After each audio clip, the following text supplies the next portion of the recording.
mortal remains of Shillong Chamber Choir founder late Neil NONGKYNRIH had been flown into Guwahati from Mumbai on the evening of 6th January.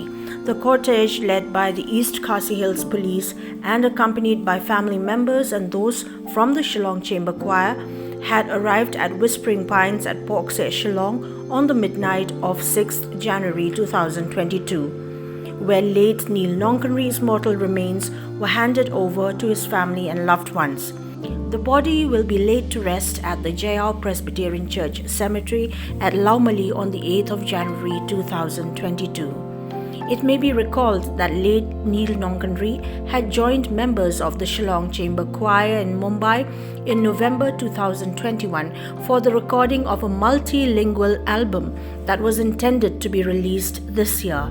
However, on 4th January 2022, NONGKYNRIH was rushed to the Reliance Hospital, Mumbai after a certain health issue, where he had to undergo emergency surgery the following day.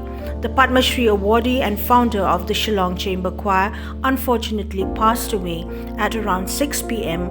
of the 5th of January 2022.